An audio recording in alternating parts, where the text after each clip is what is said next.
నమో వెంకటేశాయ. ప్రతిరోజు మిమ్మల్ని పలుకరిస్తున్న శుభోదయం కార్యక్రమానికి స్వాగతం.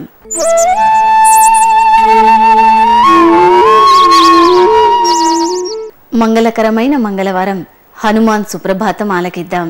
ఆంజనేయుని ధర్మంలో ఎన్నో విషయాలను ఆనాడే మన ఋషులు మునులు చెప్పారు.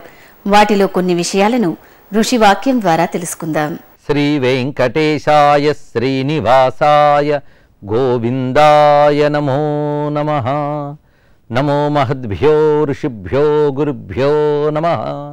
వేద మహర్షులు భూమిని ఒక దివ్య భూమికగా దర్శించారు. ప్రధానంగా భూమాత అనడం వేద సంస్కృతి నుంచి వచ్చిన ఒక గొప్ప భావం. అమ్మవారి యొక్క రూపాల్లో వసుంధర కూడా ఒక రూపము అని చెప్పబడుతున్నది. దేవి భాగవతంలో భూమాత జగన్మాత యొక్క అంశస్వరూపంగా గోచరిస్తున్నది. ఇక్కడ దీన్ని బట్టి భూమిని ఒక గ్రహంగానో లేదా మనం నివసిస్తున్నటువంటి ఒకానొక చోటుగానో కాకుండా మనల్ని పోషిస్తూ మన ఉనికికి ఆధారమైనటువంటి మాతృస్వరూపంగా దర్శించాలి అనేటువంటి భావం వేద ఋషులు మనకు అందిస్తున్నారు. దీన్ని బట్టి ప్రకృతిని చూసేటప్పుడు ఒక జడ పదార్థంగా చూడడం కాకుండా ఒక చైతన్యవంతమైనటువంటి ఈశ్వర స్వరూపంగా దర్శించడం అనేది ఒక సంస్కారం. ఎందుకంటే అనంతమైన ప్రకృతిలో మనం ఒక బిందువుల వంటి వారు. ఒక బిందువులో ఉద్భవించినటువంటి మానవజాతి మొత్తం ప్రకృతిని జడంగా చూస్తూ తన అవసరాలకు పనికొచ్చేటువంటి ఒక పదార్థంగా ప్రకృతిని భావించడం బాధాకరమైన అంశం. ఈ భావన కంటే ఈ ప్రకృతి అంతా మాతృస్వరూపమని, ఆ ప్రకృతి యొక్క బిడ్డలం మేము అనే భావన కలగాలి. అందుకే ఈ భారతీయ భావనే అనాదిగా వస్తూ వందే మాతరం అనే భావనలో కూడా ధ్వనిస్తున్నది. భూమిని వందే మాతరం నమస్కరించినప్పుడు అదొక ఉద్యమమైంది, అదొక మంత్రమైంది, భారతదేశ స్వాతంత్ర నినాదమైంది. అయితే ఈ వందే మాతరం అనే భావానికి మూలమైనటువంటి ఋషివాక్యాలు వేదాల్లో చాలా చాలా చోట్ల కనబడుతున్నాయి. ఉపసర్ప మాతరం భూమిం అనే ఋగ్వేద మంత్రంలోనే మాతరం భూమిం అనే మాట ఉన్నది. నమో మాత్రే పృథివ్యై నమో మాత్రే పృథివ్యా అని యజుర్వేదంలో కూడాను తల్లి అయిన పృథ్వీకి నమస్కారము అనేటువంటి భావం కనబడుతున్నది. మాతా భూమి పుత్రో అహం పృథివ్యాహ అని అథర్వవేదంలో మంత్రం ఉన్నది.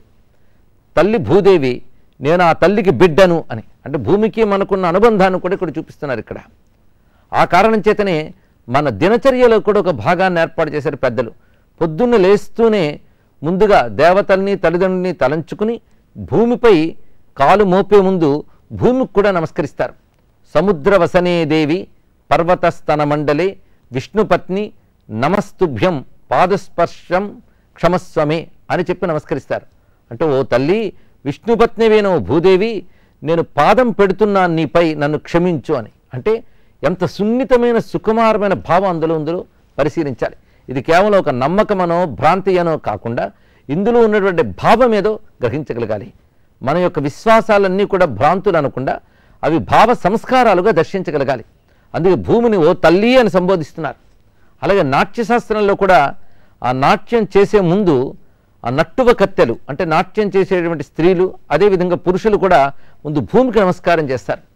అప్పుడు కూడా పాదఘాతం క్షమస్వమే అంటారు. ఇక్కడ నాట్యం చేస్తున్నప్పుడు అప్పుడప్పుడు పాదంతో నేలను తన్నడం జరుగుతుంది.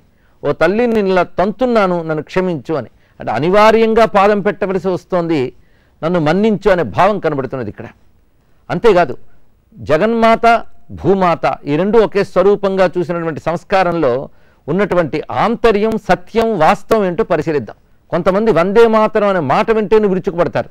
ఎందుకంటే మా భావన వేరు, మీ భావం వేరు అంటారు వారు. కానీ మాతృభావన అందరికీ ఒకటే. మనం ఎలా చూసినప్పటికీ తల్లి మనల్ని మాత్రం పిల్లలాగే చూస్తుంది. అదేవిధంగా భూమికి మాతృత్వానికి ఉన్న సంబంధాన్ని పరిశీలిద్దాం. అమ్మ అంటే ఒక స్త్రీ మూర్తి కాదు. మాతృత్వం అంటే మనల్ని కన్నది, మనల్ని పోషిస్తున్నది, మనల్ని రక్షిస్తున్నది అని అర్థం. అలాగే మన ఉనికికి కారణమై మనల్ని పోషిస్తూ, మనల్ని రక్షిస్తూ, మనల్ని కాపు కాస్తున్నటువంటి భూదేవిని మాత అనకి ఇంకేమంటాం. కనుక మాతృ అనేది ఒక స్వరూప భావన కాదు, ఒక భావన యొక్క స్వరూపము అని తెలుసుకోవాలి ఇక్కడ. అలాంటి జగన్మాతగా భూమాతను సేవించేటువంటి సంస్కారం కలిగిన భారతదేశంలో పుట్టినందుకు మనం గర్వించాలి. భారతమాత భూమాత అనేది వేదముల నుంచి లభించినటువంటి సంస్కారం. మనకి ఒక తల్లిలా మన దేశాన్ని, మన భూమిని మనం చూసుకోవాలనేటువంటి ఆర్షభావనకు నమస్కరిస్తూ స్వస్తి. పుష్యమాస విశిష్టతను ఈరోజు కొంత తెలుసుకుందాం. పాతాళ మూలేశ్వర భోగి సంహతో విన్యస్య పాపౌ పృథివీంచ బిభ్రతః యస్యోపమానం న బభూవ సోచ్యుతో మమాస్తు మాంగళ్య వివృద్ధయే హరిః. పుష్యమాసంలో హరిని మనం కీర్తించుకునేటువంటి సందర్భంలో ఆ హరిని కమఠపతిగా, అంటే కమఠపతి అంటే కూర్మావతారమూర్తిగా భావించుకునేటువంటి సందర్భం అన్నమాట. ఇక్కడ ఏమిటి విశేషం అంటే, కూర్మపతి తన యొక్క వీపున కేవలం భూమిని మాత్రమే మోయలేదు. ఆయన పాతాళలోక పర్యంతం వ్యాప్తమైనటువంటి 1000 పడగలతో కూడినటువంటి ఆ ఆదిశేషుని యొక్క శిరస్సు మీద భూమిని ఉంచి, ఆ ఆదిశేషునితో పాటుగా ఈ భూమిని తన యొక్క వీపున ఆయన మోస్తున్నాడట కూర్మపతి. ఆయనకు ఉపమానం అనేటువంటిదే లేదు.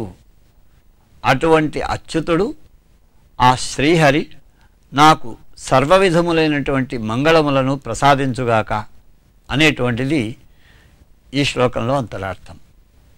దీనిని మనం శ్రద్ధగా పఠించుకుంటే హరి యొక్క అనుగ్రహం మన మీద కలుగుతుంది అన్నటువంటి విషయంలో ఏ విధమైన సందేహం లేదు. పుష్యమాసంలో ఒక్కో తిథిలో ఒక్కో విశిష్టత దాగి ఉంది. మరి ఈ రోజు తిథిలో దాగి ఉన్న విశిష్టతను తెలుసుకుందాం. ఈ రోజున జనవరి 24వ తేదీ చాంద్రమాన దుర్ముఖనామ సంవత్సర ఉత్తరాయణ హేమంత ఋతువులో పుష్యమాసంలో బహుళపక్షంలో ద్వాదశి తిథి, మంగళవారం, జ్యేష్ఠ నక్షత్రం. ఇక్కడ తిథిని బట్టి, వారాన్ని బట్టి, నక్షత్రాన్ని బట్టి కొన్ని విశేషాలున్నాయి. తిథి ద్వాదశి తిథి.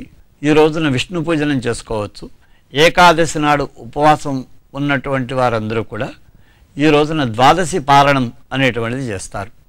అంటే ప్రాతకాలంలో నిద్రలేచి స్నానాదులను పూర్తి చేసుకుని ఆ పైన హరిభోజనం చేసుకొని బంధుమిత్రులతో కలిసి చక్కగా భోజనం చేయదగినటువంటి రోజు అన్నమాట ఇది.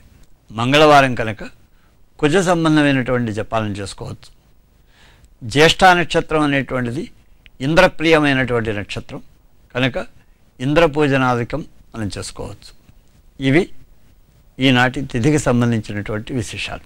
సకల జ్ఞాన ప్రదాయిని సరస్వతీదేవి. ఈరోజు సరస్వతి వైభవంలో ఆ అమ్మ వైభవాన్ని కొంత తెలుసుకుందాం. యావర్ణ పదవాక్యార్థ స్వరూపేణైవ వర్తతే అనాది నిధనానంత సామాం పాతు సరస్వతి. సరస్వతీదేవి అజ్ఞానమనే ఘనమైన అంధకారాన్ని తన కిరణమయములైన అంచులతో చీల్చి నిర్వీర్యం చేయగల దివ్యశక్తి. నల్లని గుంపులా అంటే ఒక వృత్తంలా జీవుడిని ఆవరించి అజ్ఞానమనే ఆసురీ శక్తి ఉంటుంది. దాని వధకై ఏర్పడినది సరస్వతి. అటువంటి బలవత్తరమైన భారతీదేవి మా స్తుతికి ప్రసన్నయ్యి మా యందు వసించాలి అని ప్రార్థించటం మన ఆర్ష సంప్రదాయం. ఉతస్యానః సరస్వతి ఘోర హిరణ్యవర్తిని వృతఘ్ని వృష్టి సుష్టితిం. ఘో గుర్ఘుర స్వనములను పుట్టించినది. ఇది సరస్వతీదేవి యొక్క మేఘరూపము. మేఘరూపమును చీకటి అయి వృత్రుడిగా ఆవరిస్తాడు. వాడి యందు ప్రవాహంగా సరస్వతి యొక్క జలమూర్తి ఎల్లప్పుడూ నిండి ఉంటుంది. ఆమె వెలుగును స్వయం వ్యక్తం చేయడం కొరకు చేసిన మేఘ గర్జన. ఇక్కడ ఘోరము అనబడే ఘకార రేఫ ధ్వనిగా వర్ణించబడింది సరస్వతి. వృత్రవధ జరిగిన వెనుక ఇదే ఘోషమనబడే గాంధర్వ ధ్వని అవుతుంది. ఇది భూమిని పండించడానికే ధరిస్తుంది కనుక గాంధారి అనబడుతుంది. అంతేకాకుండా జీవరూపమైన పాడి ఆవును ధరించడానికి ఘోషమనబడే శబ్దము గొడ్లపాకగా మారింది. వృత్రుని చంపే రూపం హిరణ్యవర్తిని అంటే కిరణమయములైన రంపపు పండ్లు కలిగినది. ఇవే విద్యుత్తులు అనబడే మెరుపు తీగలు.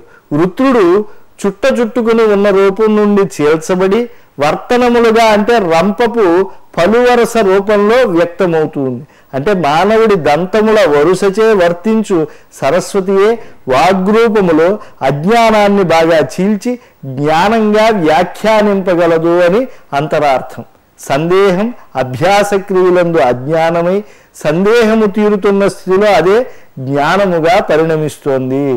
జ్ఞానము అజ్ఞాన నివృత్తికై చేసే అభ్యాసం అనేవి జ్ఞానానికి 2 స్థితులు అని మన వైదిక సంప్రదాయం. వాటి సమగ్ర రూపం గనుక వెలువడుతున్న ప్రతిభారూప చైతన్యమైన సరస్వతి చక్కని స్తుతికి పాత్రమై వసిస్తుంది అనేటువంటి భావాన్ని ఆ వేదము ఎంతో సూక్ష్మ దృష్టితో అభివర్ణించింది. అందుకే మన ప్రాచీనాంధ్ర కవులు ఆ తత్వాన్ని మహత్వాన్ని తీసుకువచ్చి సరస్వతీదేవిని ప్రణవద్రుమ కల్పవల్లిగా అభివర్ణించారు. అలాగే శ్రీ చింతామణి మహామంత్ర దేవతగా, కవి కుటుంబాలకు దివిజ సురభిగా, భర్తతో మేళవాడే స్వాగతం చెప్పేటువంటి ఇల్లాలుగా, సంగీత సాహిత్య స్వరూపిణిగా, అంతర్వాణిగా, అక్షదామ సరోజ వీణా పుస్తకపాణిగా, కన్ని గద్దెపై నిండుకొలు ఉండే మూర్తిగా, ఇలా బహుముఖ వరదాయినిగా కూడా సాక్షాత్కరించింది ఆ కవులకి ఆ సరస్వతీదేవి. కవిశేఖరులు తమ కవితారూప తపస్సులో మానసాస్థాన మందిర మధ్య వీధిలో నిండుకొలు ఉండడం కోసం ఉల్లమునందు వక్త్రాంబురహంలో జిహ్వాస్థలిపై నృత్యం చేసే శక్తిగా వర్ణించారు. ప్రౌఢ జిహ్వా సింహాసనియై విరాజిల్లటం కోసం కూడా, కావ్యరచనలో వినుబలమై నిలవడం కోసం, అలాగే కావ్యం శాశ్వత స్థితి పొందడం కోసం, సుధా వచస్ఫూర్తి కోసం, గద్యపద్యాల దోరలు పేర్చినట్లు మదిలో మెదలడం కోసం, ఆర్భటి రీతిలో మెరవడం కోసం, కావ్య బంధాలిలో తోడు కావడం కోసం, లలిత సాహిత్య లక్ష్మి కోసం, వాక్కుల కోసం, పూర్వకవుల సరణి కోసం, వాణిని అంతర్వాణిగా నిలుపుకోవడం కోసం, రసలసద్భావ విశేషాల కోసం, కృతియుక్తాలంకృతి కోసం, ధన్యత కోసం, అభిమత సిద్ధి కోసం, వచోవైఖరులు చక్కగా సంధించడం కోసం, వాక్ కళ్యాణ పరంపర కోసం, ఇష్టదేవతా స్తుతుల్లో బ్రాహ్మీ, భారతి, గీర్వాణి, వాణి ఇత్యాది సంబోధనలతో కవులు ఆశ్రయించారు. చదువులమ్మ సరస్వతీదేవి ఆశ్రితులకు జ్ఞాన విజ్ఞాన ప్రదాయిని, సౌభాగ్యాన్ని, ధనాన్ని, యశస్సును, సంగీత విద్యను, కవితా విద్యాదులను, వీటితో సుఖశాంతులను అనుగ్రహిస్తుంది. ఈ పవిత్ర పుష్యమాసంలో ఆశ్రయించిన వారు సకల అభీష్టాలను పొందుతూ ఉన్నారు. విశ్వవాంగ్మయ సౌందర్య మూలా నక్షత్ర రూపిణి, సర్వపాప హరే మాత మంగళం తే సరస్వతి. ఈ ఉదయం హరిస్తోత్రాన్ని తిలకిద్దాం. ఆ శ్రీ మహావిష్ణువు యొక్క అనుగ్రహాన్ని పొందుదాం. హరి హరి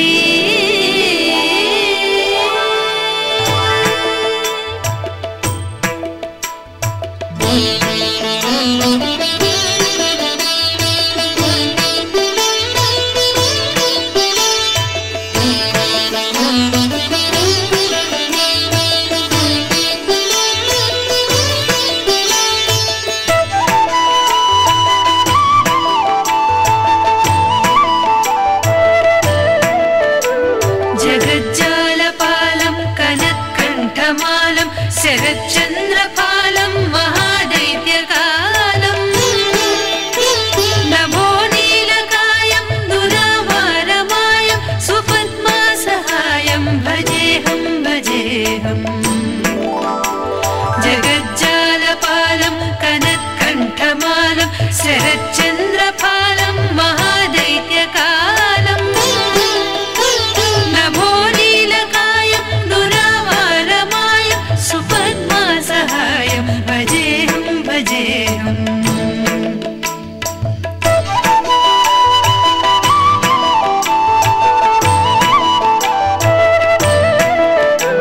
సదాంబోధివాసం గలత్పుష్పహాసం జగత్సన్నివాసం శతాదిత్యభాసం.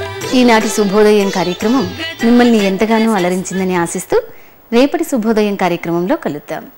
ఓం నమో వెంకటేశాయ.